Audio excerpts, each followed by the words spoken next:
to both have the initial discussions but also continue the discussion. So, as Margareta and Nick, I'm sure, will say, this discussion will be recorded and posted in our Facebook group, and we hope that the discussion will continue there. Some of the speakers that we have had so far include Francesca Bertolini, who talked about Gamerteca and scenario-based games. We will hear soon from Julian Stodd, who's the founder of Seesaw Consulting around social learning and scaffolded social learning. We will also hear about sustainable action research and organizational learning.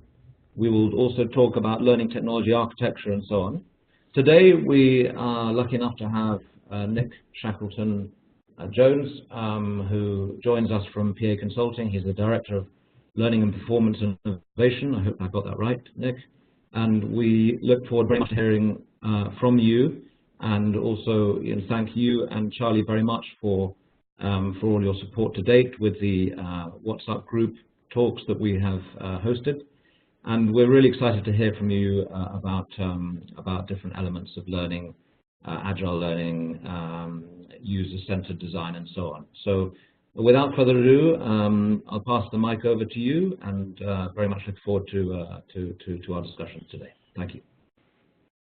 Thank you very much, Fred. Hopefully you can hear me okay. Yes, we can. That's wonderful. So yes, welcome to everybody who's joined the call. Thank you so much, and good morning or good evening, depending on where you are.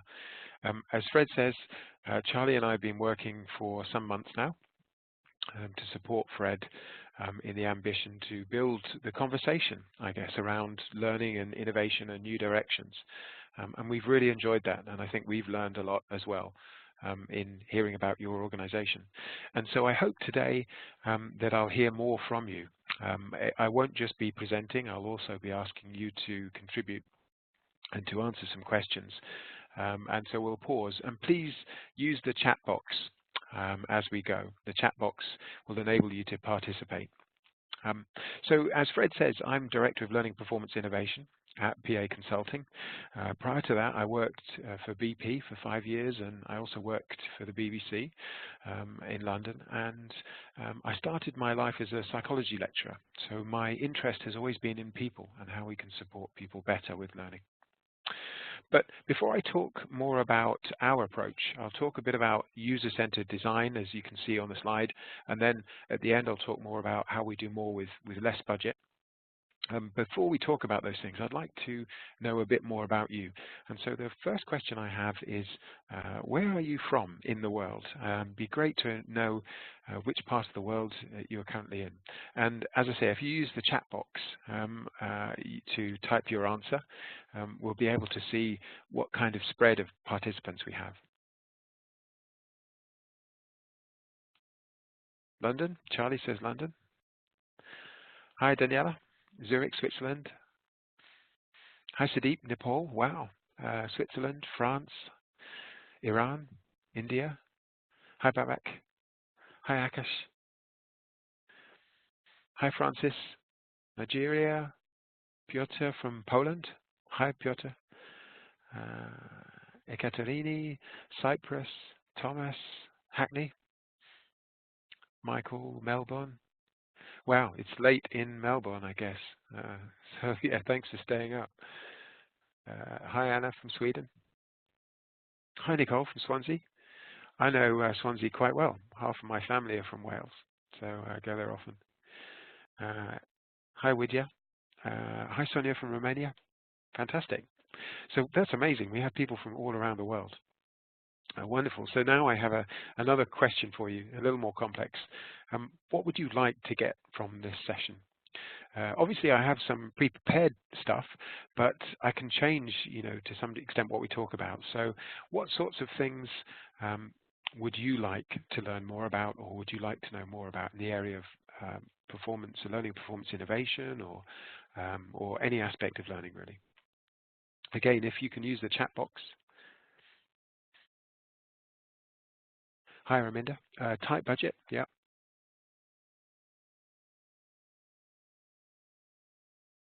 What's going on in the world of innovation? Yeah.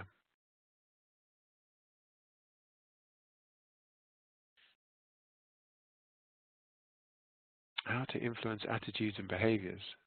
Great question, Michael.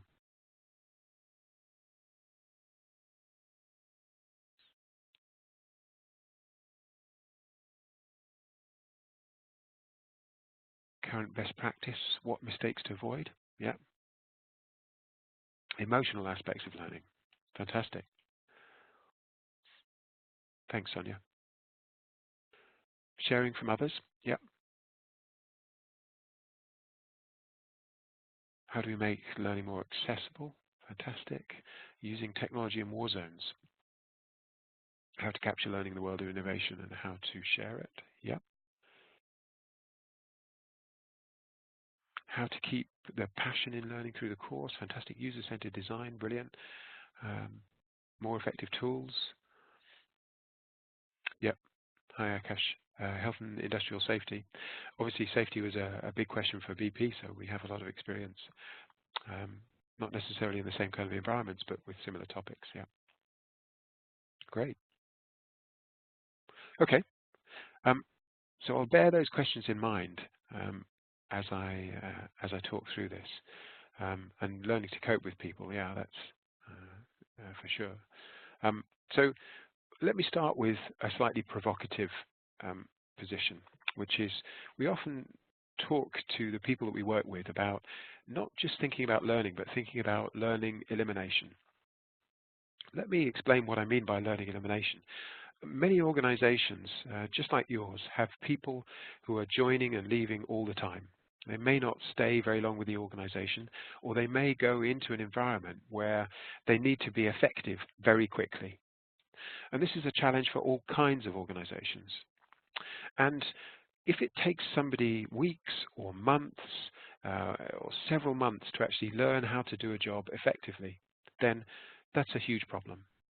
And so what we try and encourage people to think about is, how can you make the organization more usable? And what we mean by that is, if you're looking at this red line here on the graph, if you send somebody on a course and they go to a classroom and it takes 4 or 5 days of their time, and they only remember 4 or 5 things, then you can achieve the same outcome, the same shift in performance, with a dramatic reduction of cost and time if you can deliver those 4 or 5 things at the point at which they need them, for example, on a mobile device. That's really one of the critical things I want to say today. It underpins a lot of our work, which is if you get the support to people when and where they need it, exactly the right information, then it's a much more cost-effective way of achieving the same outcome. And of course, we're all familiar with this with Google. Many of us will use Google all the time to get what we need when we need it. And yet, we don't necessarily apply the same thinking at work. If you're interested in the theoretical research behind this approach, there's a book by Atul Gawande called The Checklist Manifesto. And if there is one book that I can highly recommend you read, it's Atul Gawande's book called The Checklist Manifesto. That will tell you an awful lot about improving effectiveness at reduced cost. So really, with the learning elimination, what we're thinking about is, how do you make your organization more usable? How do you make it easy for anybody to do a job very quickly? Now, sometimes people challenge me on this and say, maybe you're talking about making the learning smaller chunks, breaking things down into smaller pieces, not eliminating it. But actually, here's a really good example of learning elimination. This was my first computer. As you can see, it came with 2 quite hefty manuals, and you had to read and learn all of those codes before you could get the computer to do anything very useful. But of course, today, we have computers like this. And famously, there is no manual, and you can use it as soon as you take it out of the box. And so I would like to challenge you to think about your organization in the same way. When somebody joins, does it take them weeks or months to understand all the standard operating procedures and manuals and learning, or can they immediately be effective? And how would we do that if we wanted to make people immediately effective? I don't think it is as hard as some people imagine, because I believe that we're starting to do this in our everyday lives all the time. So have a look at these questions. And again, I'd be grateful if you can use the chat box. How would you do these things? Find your way in a strange city, help your daughter with her homework, find a restaurant in a new area. How would you do these kinds of things today? So please type your answers into the chat box. Google, yeah, Google, YouTube, yeah. I knew the guy who was responsible for learning at Google, a guy called Sudhir Giri, and years ago when they first acquired YouTube, he said he spent the whole night trying to find something that he couldn't learn on YouTube, and he couldn't find anything that he couldn't learn on YouTube. So yeah, Google, YouTube, Internet. Sometimes, for example, recommendations. So you might use a social recommendation engine like IMDb, Internet Movie Database, if it's a film, or you might use TripAdvisor, I guess. But yeah, Google and YouTube are the basic. I asked this question many times from many different audiences, and two responses that I never hear people say are classroom and e-learning. And that, I think, is very interesting because it highlights a problem, which is that the way that we learn and get things done every day no longer resembles the tools that we're using within our organizations. And what's the problem with these formats? Well, that people like classroom, but by and large it's ineffective in the sense that a lot of the information that you try and push into a classroom is lost. And we've all known this. And of course it's very costly, to your point around cost effectiveness. So many organizations have looked to e-learning instead because it's cheaper. But the problem is that people often don't like e-learning very much, and it can also be quite ineffective. So I'm going to talk about how we make use of a classroom setting and digital learning in a more effective way. And so this is what we recommend. Instead of doing classroom and e-learning, experiences and resources. What do I mean by experiences? Well, many of us will have had great learning experiences when we go to a classroom. But if you ask people about what they remember from those classroom sessions, it will be the experiences. It will be networking. They'll say, we had some fun, we did an activity. And so these things are great. If you're getting people together in a classroom, make it an experience. And what we mean by an experience is a challenging situation, a simulation of real work. Get people together and give them a chance to practice. They also love increasingly to get badges or certificates or something which they can take forwards as evidence of their capability, of their mastery. So building experiences when you're going to pay, and often it is expensive to get people together, but building experiences is a much better way to make use of that classroom time. And secondly, and I'll talk a lot more about this, resources. All of us are used to the idea now that we can use Google and YouTube whenever we need it to get what we need.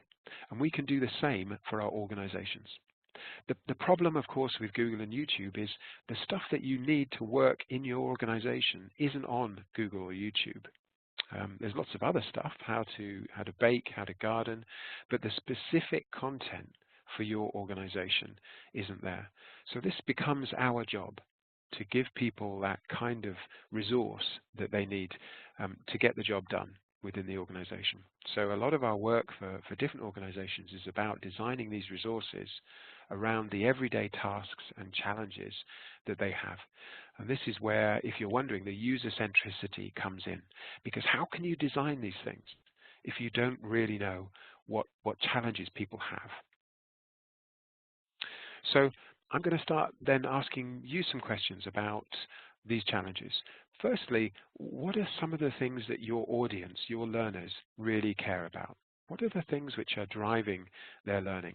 I think, Sonia, you asked about the emotional aspect, and I think that's a really good question because it's often our emotions which drive our learning. If we want to if we're ashamed to look incompetent, or we're afraid of making a mistake, these kinds of emotions drive our learning. So the first critical thing is to understand what the audience really care about. So please use the chat box and let us know what are some of the things that your learners really care about.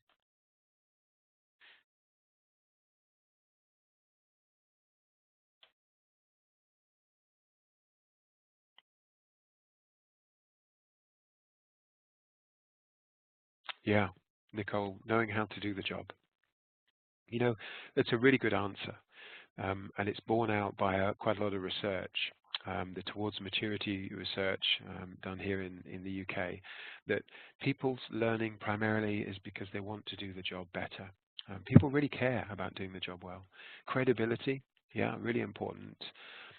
Having a negative effect on other people, yeah, people want to avoid making mistakes or having a negative effect on friends or family. Social skills, self-awareness, creative thinking, yeah. Visibility, yes. People's reputation is also very important. Akash says, do you think organizational media is the next big thing, social media for learning? We do see a lot of that, and we have implemented lots of social media for learning.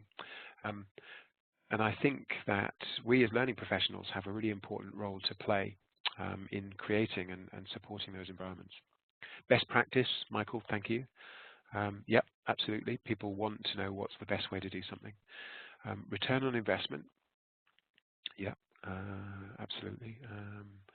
Feelings of inadequacy, yeah, you're right, Sonia. Those feelings that you don't know or you're not good enough can drive learning.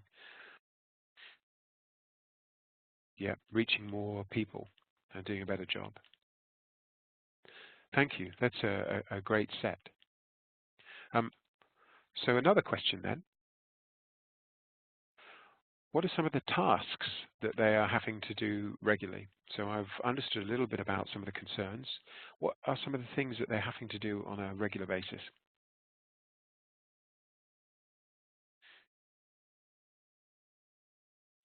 Again, if you can use the chat box, that would be great. Working under pressure, yeah. Training others, supporting others, yeah. Representing others, yeah.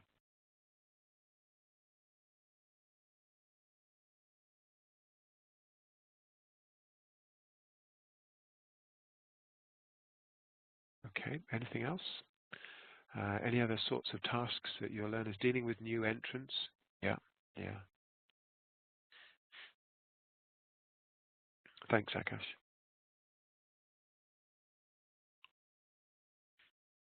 Summarizing induction, that's a really good one. I'm glad you mentioned induction. Both Akash and Nicole dealing with new people and inducting new people, that's really a critical part of building performance. Supporting other colleagues, yeah. Inducing a new person. Tracing family, how to stay safe, yeah. Great.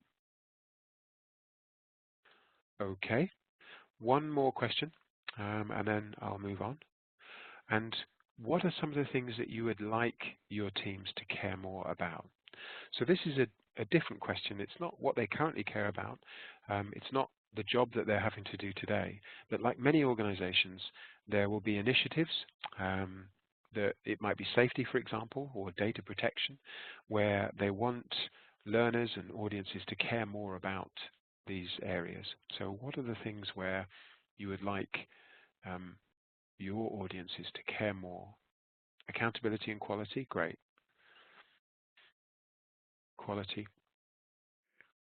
Diplomacy, thanks, Michael. Supporting others to learn and develop, yeah. Yeah, not doing that which is not intended to be done, so sort of, I guess, not making mistakes, doing the wrong things. Quality, empathy, the joy of learning, yeah, yeah.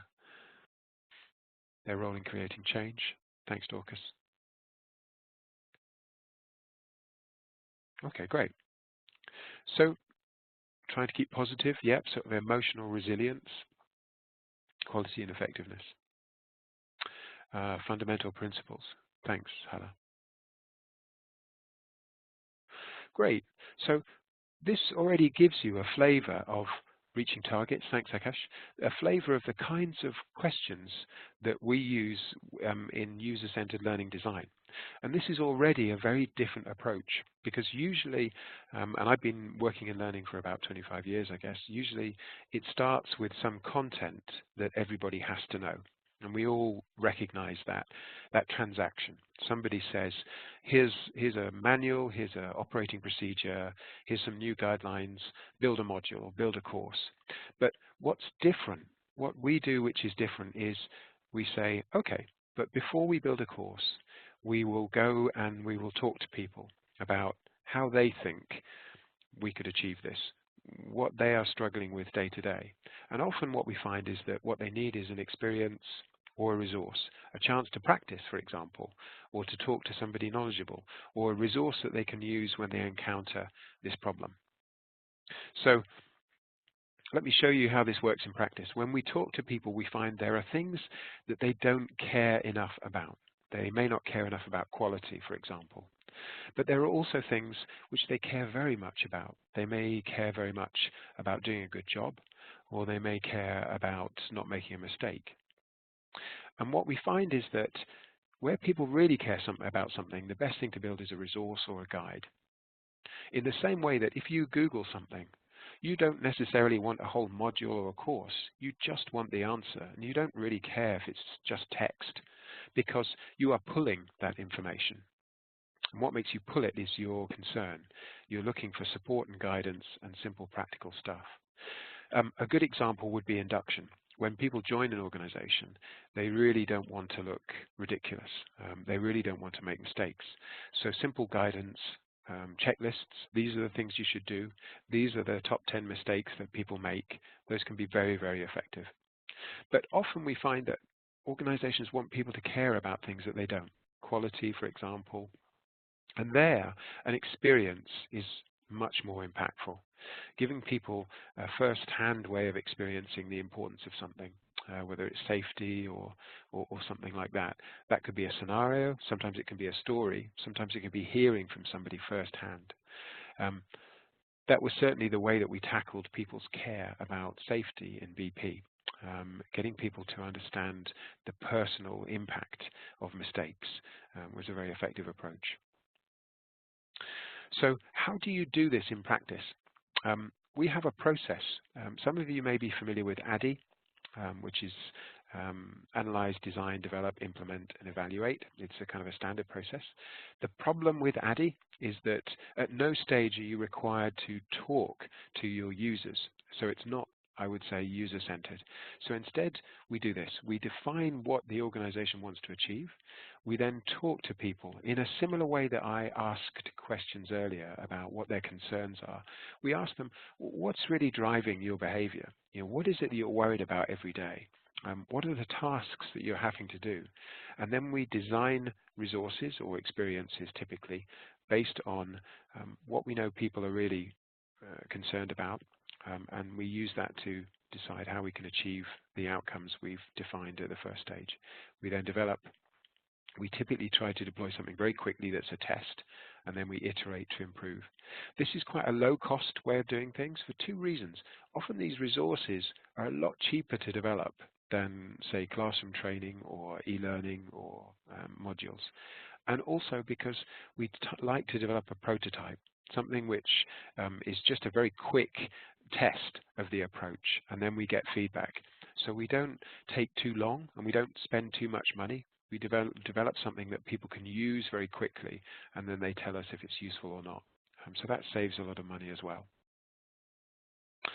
So I'll talk about a couple of these different kinds of things and show you some examples. I always think it's better if you can see some examples. So with experiences, it sounds like other people are going to be talking about, say, simulation or scenarios or storytelling.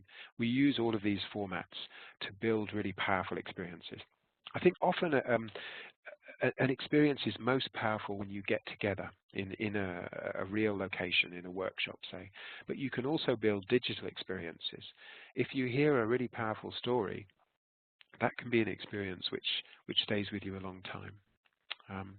And the other thing that we have done a lot of is building resources. Resources are typically videos, animations, checklists, infographics, these kinds of things. The resources you can see on your screen are some of the resources we built for BP around the challenge of being more inclusive as a learning environment. So some were quite costly to develop. For example, this animation you can see in the middle, but others were a lot cheaper to develop. So many of these videos you can see on the right were just people talking and sharing their experience. This is something that you can film on an iPhone, for example, and you can do very quickly. These graphics that you can see to the right are very useful for people. They give people simple guidance that they can print off, even if they don't have access to the internet. And you can use tools like PowerPoint, as we'll see later, to develop a lot of these graphics very quickly. So let me show you some examples. A couple of you talked about induction. We have exactly the same problem when I worked at BP. We had about 6,000 people joining the organization every year. It's a global organization, people in lots of operating environments. And when I joined BP, there were 8 hours of e-learning modules. And when I looked at the data, only 300 people had ever completed them. And these modules contain things like the history of our organization, our strategy, and so on. What they didn't tell you is stuff that you really wanted to know when you joined. So what we did to make it user-centered is we got together groups of new starters, people who'd recently joined, and we asked them, what were the things you found helpful? What were the things you worried about when you joined? What were the really difficult things? And very quickly they gave us a picture of what they cared about, what the tasks they were trying to do were, and we built resources which helped them with those things. So for example, they didn't want to look stupid or make a mistake, so we interviewed other new starters and we just got them to give some advice, simple advice. Do this, don't do this. Maybe think about doing this. My advice would be this. And people love to watch those videos. Not formal CEO type scripted videos, just informal, friendly advice from other colleagues. The other thing that we built was lots of fact sheets that gave everybody the information that they needed and a checklist. One of the most popular parts of the site was a checklist. This site went live, and after 4 years we had 1 million visits. It was the most popular site anywhere in the organization because it gave people kind of helpful stuff. And so it's actually quite easy to make this shift from conventional learning to innovative, helpful content. Martin's asked, how do you protect the quality? Well, if the video is helpful, the quality is not so much of an issue. What I mean by that is if you go on YouTube, quite often you just want the answer. So whether or not it's a high quality video or not is not really the biggest concern that you have. The concern is whether or not it actually helps you. I think, Martin, maybe your question was more around how do you prevent inaccurate advice? Yeah, I can see inaccurate advice. And I'll come back to that because it's a really good question. In answer to your question, Martin, this was another big project we undertook. Like many organizations, people have knowledge around the world, but sharing that knowledge is really difficult. On the left-hand side of this picture, you can see people are documenting things. You sometimes have to speak to the expert. Knowledge is only captured infrequently. Quite often it's very topic-centered and very dense. So we shifted an organization to the right-hand side where it's easy to capture and share knowledge. It's an everyday activity. It's very much more task-centered, and you can access it at the point that you need it. So let me show you an example of that. This was a site that we created within BP, and it had about 3,000 short video clips. So it was like a BP YouTube. And any question that you had about technical challenges or sometimes kind of softer skills challenges like resilience or people telling stories, you could find that content on the hub. And in answer to your question, Martin, initially there was a lot of anxiety about the quality of this information. But what we did on this site was we enable people to self-moderate. So anybody could contribute content. It would go through a short period where somebody would review it. But if anybody felt that the information was inaccurate, then you could flag that as an issue. You could say, look, there's a problem with this video, and we would go back and review it. So rather than having just a central authority producing content, everybody was entitled to produce content, and it was constantly reviewed by the community as well as by the experts. And this answers, I think, some of your earlier questions around how do you create a culture of learning and sharing. Well, you have to create a space where everybody can contribute, and then you as learning professionals, as experts, have to be very accurate in that community, supporting people, telling people where they're getting things wrong, and working through the process. There's no guarantee that everything will be 100% accurate, but what you do get is a lot of contribution, and you can moderate. We did something very similar with graduates. Younger people have, I think, different expectations of learning. So we created an environment where they could share their videos, they could comment, they could find useful one-page guides to a great many things. And what we found is that this massively increased participation. We didn't have to force anybody to use this kind of an environment to learn, because really it was just a kind of a helpful environment, less of a learning environment, more of a, how do I do things in this organization. The other thing you can see here on the left is people were earning skill points. So we gamified the environment. I think somebody on this talk series is going to talk more about gamification, but we create an environment where you get badges and points, and there's a leaderboard, as you can see over here, for everything that you do. And people really appreciated that recognition that they were getting for the learning they were doing. We've also created similar content for leaders. This is from BP. BP is a global organization. It has leaders all around the world. And of course, it's very difficult to harmonize the approach.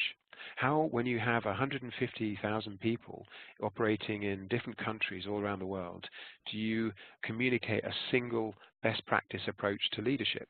Well, the answer was digital. We gave people really clear guidance. You can see a checklist here on the things that they should do when they become a leader. And again, this was very cheap to produce.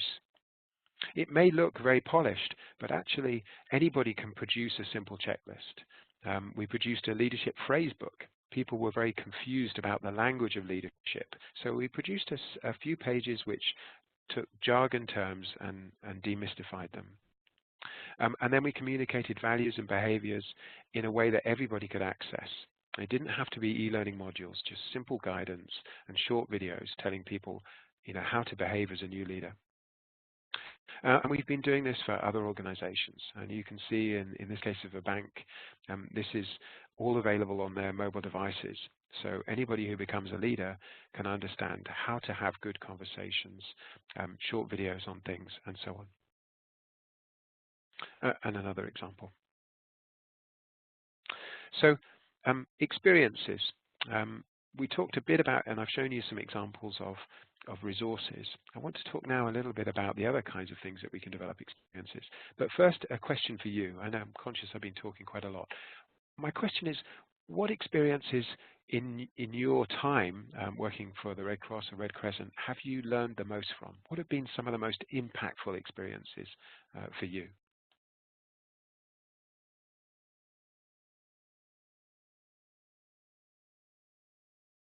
Again, if you're happy to use the chat box.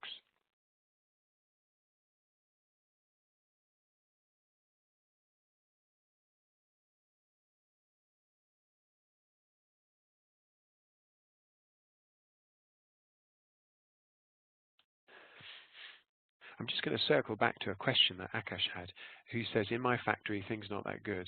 The video would also broadcast mistakes. But here's the good thing. If the video broadcasts mistakes, everybody can see them. And you have an opportunity to say, no, that's not the right way. Here's a better way. And so it surfaces hidden mistakes. Quite often in the way people do things, mistakes become part of the culture. But in an environment where everybody can share what they're doing, those are much more visible, and it's a lot easier to correct them. Yeah, making mistakes. Yeah, Oliver says making mistakes is internal politics.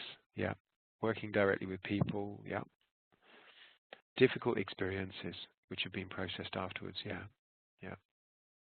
Yes, and Akash says, but then video would not necessarily be useful, which is exactly right, which is why sometimes you want to design an experience. And induction training content, yeah, learning by doing, absolutely, together in the forest. Stepping out of comfort zone, thanks Nicole, and being close to experienced volunteers, yeah. Trying too much, yeah. Okay, so there's, I think, a common theme emerging in these experiences.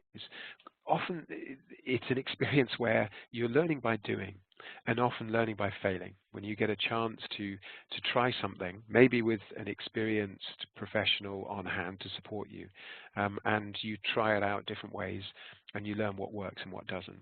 And this is a kind of a common story.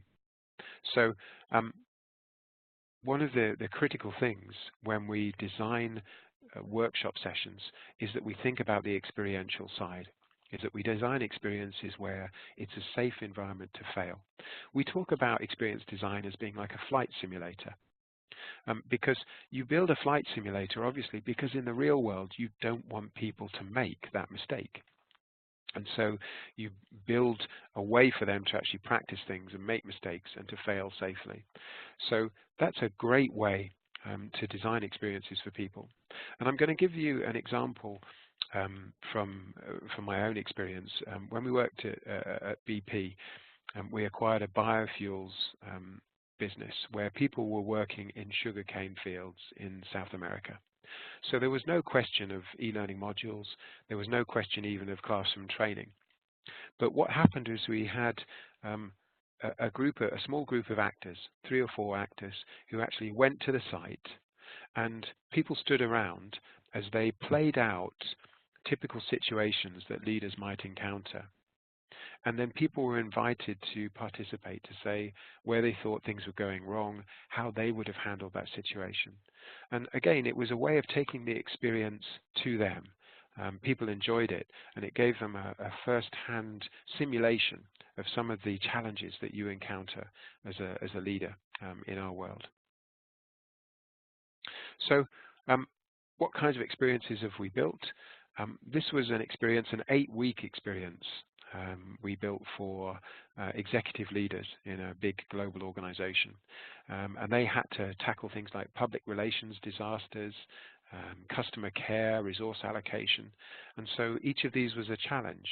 And we would send them a video, give them a problem to work on, and the next day they would have to tell us how they were going to handle it, and they would get some feedback from experts.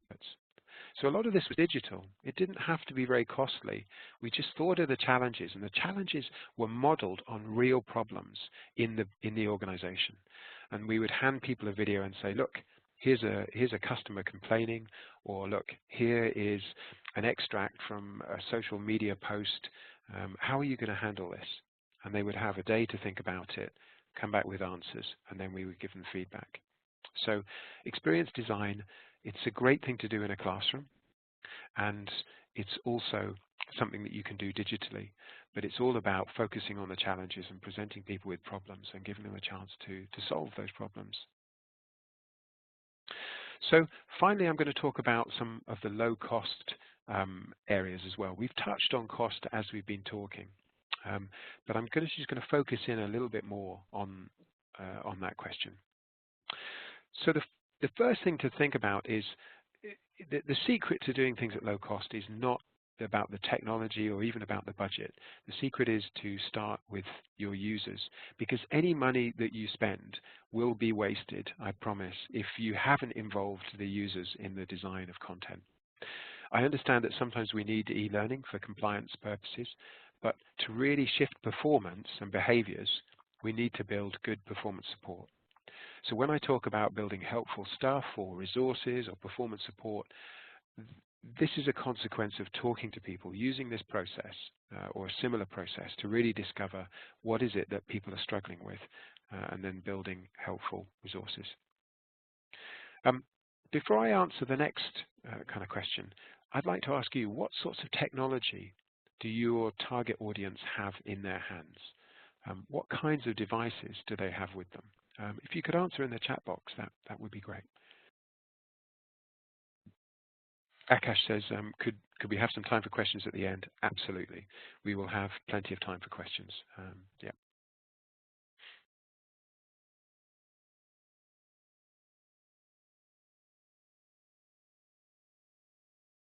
Phones, Androids, mobile phones, laptops maybe, yeah.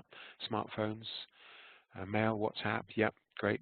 Mobile phones, yeah, varied. Yeah, some techie, some no tech at all, yeah. Smartphone, tablets, yeah. Yeah, it will vary. Not all have smartphones. We have also worked with organizations who have people working in parts of the world where they have smartphones. What they don't have is bandwidth because they have to pay. So they may have very limited, they may have a very sophisticated device, but limited kind of bandwidth. Internet not great in Wales. Yeah, that's Nicole, I know, yeah. Yeah. Actually, quite often 4G is better in parts of Africa than it is, I think, in the UK. So there's some themes there emerging with kind of smartphones. Our advice basically is often what we do with learning, which is a mistake, and I think somebody asked about common mistakes, is that we push a new technology on people. We say, you know, if you want to learn, you have to use this LMS system, or you have to use this format, or you have to use Flash modules. And actually, the best place to start is with the user, with the technology and with the applications that they're familiar with and that they are probably already using for learning, and then integrate into their workflow and into their conversation. So what does that mean in practice? Well, use the technology people are already using. Be mindful of questions like bandwidth. If you've done your audience research, you'll discover what the limitations are. So for example, producing long videos that are an hour long, it may work on a smartphone, but if people don't have the bandwidth, they won't watch it. So maybe checklists and guides that are very low bandwidth that people can print off. And of course, that's worth thinking about. Not everybody will have technology. If you created e-learning modules, that's already a big barrier because it requires often Flash, that people have to access an LMS, and so on. But if you create guides that people can print, well, then they can actually take them to a location where there is no technology, for example. That might be a checklist or a one-page guide. So what kinds of technology are people using? Well, you've already told me WhatsApp. Working with Fred, we set up the WhatsApp group, and I was just amazed at the amount of kind of conversation and sharing that started to happen. Of course, it raises questions about quality assurance and proper use and so on, but that's where you want to be, starting the conversation, you know, building a community and building a culture of sharing and learning, so that it is the joy of learning that people experience, not just the obligation. So WhatsApp is great. A number of people in the UK are talking about shifting to WhatsApp as a learning tool because it does allow you to share. One of the problems though with WhatsApp is it's a bit disorganized. If you've used it, you'll know it's all a kind of stream and good content disappears very quickly. Another technology that some organizations are using in place of an LMS is Slack. Slack is free. You can use it on a mobile device, and it allows you to create different channels. So you can have a channel which is just for content, a channel which is for chat, a channel which is for coaching or accessing experts, and it mixes up kind of content and conversation in a way which feels more natural to people. One downside to Slack is that many people haven't heard of it, and so unless you're involved in learning, you may well not know that it exists. Facebook, though, people have heard of. So many people, you can now set up Facebook groups. Those can be private, and those, again, can be really easy ways for people to access pictures and video. Again, pictures and video are really good where you have language barriers. If you're creating an e-learning module, then language and translation is a big cost and can be a big barrier. But if you're creating simply pictures of what to do, step by step, here are images, or a short video of how to do a complex procedure, that can cut across many of the language barriers. And it's also really easy and quick to produce and upload. Instagram, I think, is becoming very popular. Again, works really well with picture formats.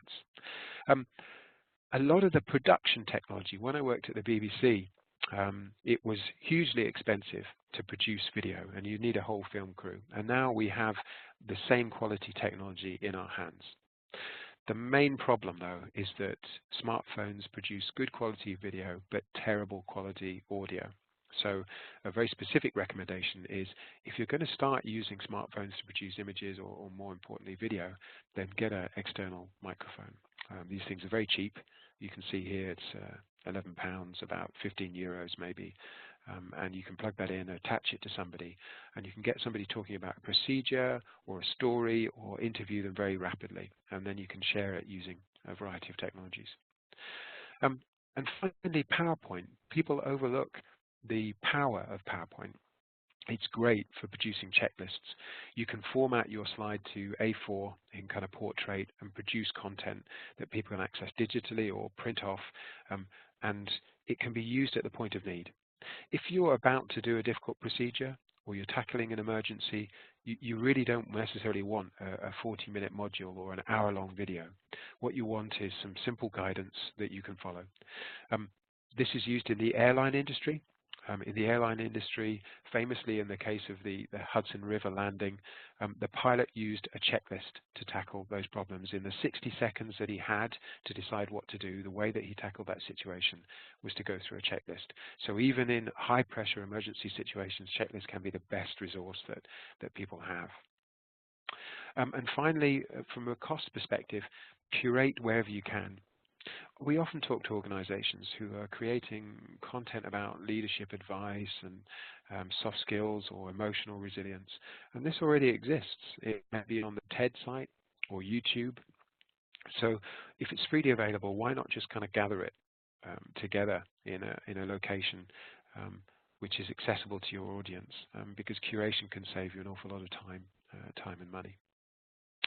So really the last slide, I guess, in this talk, and then I'd like to open it up to questions. This direction of travel, somebody asked about innovation, and I think we can begin to see these as very strong themes in the world of learning.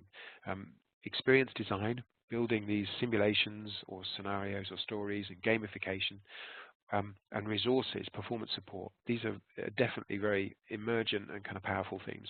It does mean, though, a shift in our capability as learning professionals. Do we have the skills to create experiences which will build capability and impact people? And do we have the skills that we need, and the capabilities and the platforms that we need, and the tools to develop resources? Things you can see on the right-hand side: checklists, mistakes, guides, templates, top 10 tips, and so on. Do we know how to do these? Some of the capabilities that we've needed to do these kinds of things I put in the middle here. So a shift in our skill set and the sorts of things that we know.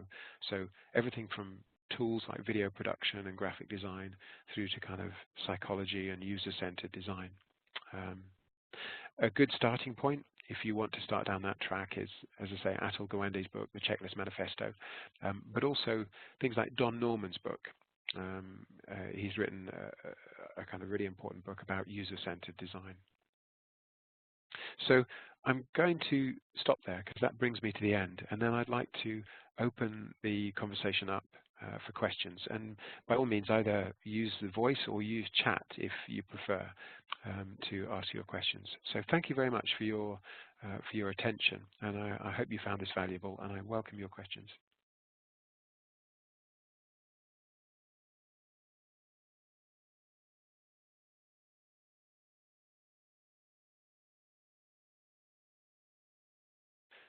Thanks, Sonia. Yeah. Thank you. Thank you, Nick, for your presentation. So now we have the floor open to questions. You're welcome to post your question in the chat, or request the floor if you're connected by mic. Just let us know.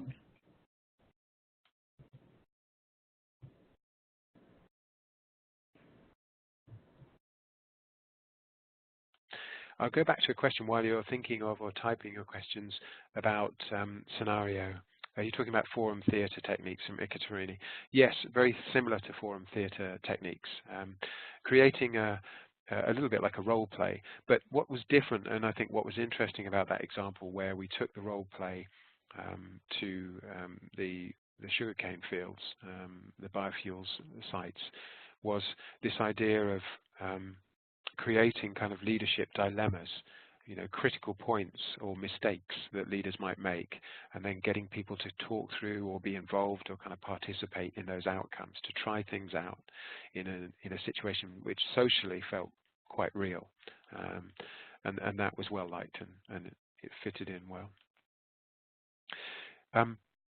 Is there Tony asks, is there a risk of information overload? Yes, there is, and people are coping with this by referencing rather than learning. It's a really important question, Tony, and what we're seeing is a shift away from a world where people hold all the information that they need in their heads to a world where they expect to look everything up as they go. And this is why I think it's so vital that we think about creating resources. We cannot assume that people will learn stuff and memorize stuff, especially if they're coming in and out of the organization with increasing speed. We have to assume that they will expect everything to be available as they need it, because that is the only way people can cope with information overload, to reference rather than learn. Akash says, I don't find any interest in working for a task that people don't find interesting. I'm interpreting your question a little bit, Akash, but quite often we find that people don't find things interesting. I'll give you a good one, data protection. Nobody seems to care very much about data protection, but the organization finds it very important. And so we have to create really quite compelling, impactful ways of getting across the importance of something like that. In your organization, it may be something different quality, but that's really quite challenging. How do we get across the importance of tasks that people don't find interesting? Martin's asked, how can humor be used safely to make the learning more engaging? That's a great question. And the answer is, it's a really tough thing to do, because humor is very different from one culture to another. And so whilst it can be used very powerfully because it has a strong emotional dimension, it has to be very carefully used, would be I think you probably know that already, Martin. Emotionally stimulating people, yeah. Charlie says yes. Humor is one form of emotional stimulation. Challenge is another. So scenarios and simulations can be very powerful because people, you feel it when you fail. And yeah, others are storytelling. Stories can be very powerful as well. When people talk about their experiences, sharing those stories can be very emotionally stimulating. Michael has asked, what kinds of experiences do you recommend for push type requirements? Yes, it has to be anything which is emotionally engaging, in essence.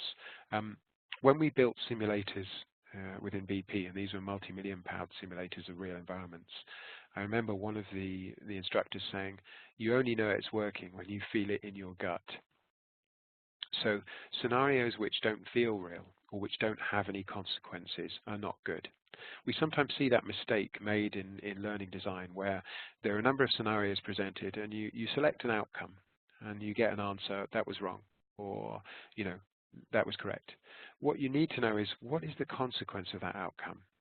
If you go through the traffic lights when they're red, there's a really big consequence for that, and so you don't do it again. If we create scenarios, we should always have that emotional outcome, otherwise people won't learn from it.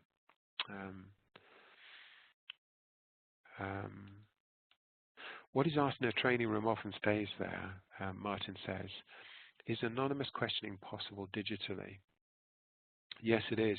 As you will have seen from the WhatsApp group, those social environments often default to everything being very identifiable and very open. But you can set things up so that people are anonymous and they can ask questions anonymously. And some organizations have chosen to do that. Akash says, some organizations do not care to train people, but I'm responsible to train. Nobody cares. My role is to do things for which nobody cares. Yeah, but I would suggest that is often the situation we find ourselves in. And so the secret to solving that problem is to find out what they do care about. when you join an organization, you care about a whole bunch of things. You don't want to look stupid. You don't want to make big mistakes. You want people to respect you. But often the organization is pushing content which doesn't really help you with the stuff that you care about. But if you've understood, if you take the time to understand what people care about, then you can connect your content to their concerns. But that, you're absolutely right, Akash, that's a core problem. It's the Towards Maturity survey, which if you haven't seen it is a really interesting piece of research, shows that the #1 reason why people don't do their learning is because they say they don't have time. They're too busy doing their job. But the #1 reason they also give for why they would do learning is if it helps them with the job. In other words, people are saying that, look, you guys are producing all of this learning content, but it's not tailored to the things that I'm trying to do day to day. So really closing that gap is the secret to solving that problem, I would suggest, Akash. Not just pushing content at people, but understanding what we can do to support them.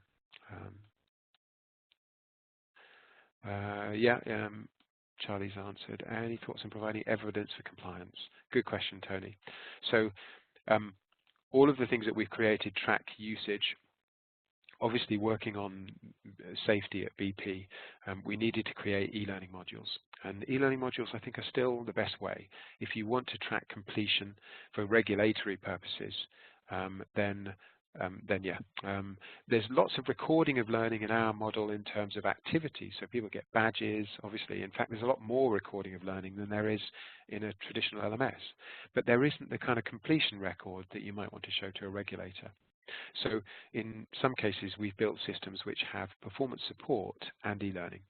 The e-learning doesn't change behavior very much, but from a legal perspective, you may be required to have it. The performance support doesn't give you a record of completion, but it really helps people to do the right things, for example, in a safety situation. So the two things can go hand in hand. What else? How to get people more involved. Nobody ever says they don't have time to Google or to YouTube. Maybe they do. But typically, if people don't have time to invest in learning, as Aliyah is suggesting there, it may well be because the learning, they don't see it as relevant to their role. Another reason may be that it's inaccessible. In other words, it's buried on some intranet system and it's really hard to find. So those two solutions, making it really relevant to people and making it really accessible, those are a good way to go. Yes, Dorcas is saying organizational learning is a huge challenge where information knowledge management is not prioritized. You're absolutely right. And this is a problem common to many organizations, and it gets worse as you get bigger, which is that knowledge is scattered all around the organization in formats which people can't access. What we found is most successful is creating these kinds of environments where people can contribute their knowledge, and some of it will be mistakes or incorrect, but at least then you can see it and you can moderate it and you can start to get people to share and participate in a conversation. As long as learning is a top-down thing where there's an authority that produces it, that problem seems to persist. Because there just isn't time to keep everything updated. Best way to create or promote learning where you have very complex communication channels or approval processes. Yeah, sometimes people think you're entering the domain, bypassing them. You're right. Shazad, that was a problem that we had again at BP. You can imagine that safety was a very heavily controlled and governed process, and we created an environment where everybody could talk about and share process safety advice and video. And initially, that meant working very closely with the safety team, who were very frightened about the content that people were producing. But what we found is that over time, their fears of this new way of doing things, of encouraging people to share and skipping approval processes or governance, those fears could be controlled and alleviated. We had a quick 24-hour moderation turnaround period, and in fact, people weren't doing as many wrong things as we thought. In fact, they were doing very many more good things, so they were discovering better new ways of doing things. Motivate. How can you motivate yourself? One of the things I think gamification badges and points for new generations, I think, seems to be quite a big motivator. So the organization, of course, wants tracking and records of completion. But what does the individual get from that? Well, certificates and badges and points are really good ways of giving people digital motivation for the things that they're doing. And this is called gamification, of course. What else do we have? Making videos in local language. One more question. Link to Facebook. Sharing it, yeah, it's very difficult. We spent a long time with a big organization trying to talk to them about how to get people to share. And it's a very funny thing that you mentioned with that question. This is from Helena. That people were very, very happy to share in their social media, in their personal lives, but not so much in the organization. And that's because there's only a downside to sharing in the organization, that if you get it wrong, if you share something and you get it wrong, there can be big negative consequences. So people are very afraid, they're very visible, and so generally people don't share in organizations. So creating a safe environment where people are actively rewarded for participating, where there's a lot of freedom, where it's also social. You know, when you go to a party, you don't just talk about work. You also need to have a social environment which is fun, where people are sharing what they're doing and a little bit of their local lives. And we did a lot of work, Charlie and I, on that precise challenge within BP.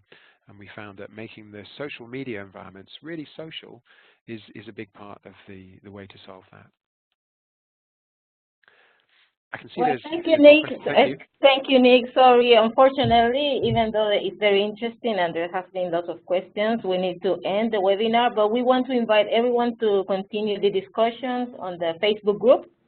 We have posted the link in the chat, and we will be sending you a link, an email with a link to the Facebook group afterwards. So I want to give thank you to you and Charlie for presenting today this excellent webinar, and I will give the floor to Fred just for one remark.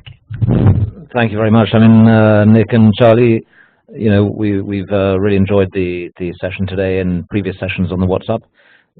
Just reiterating what Margarita says, I think it's been very interesting, a lot of interesting questions. Please, everybody, do go to the Facebook group. I hope Nick and Charlie, you're happy to continue some of the discussion there in amongst you, all the other work that you have to focus on too, of course.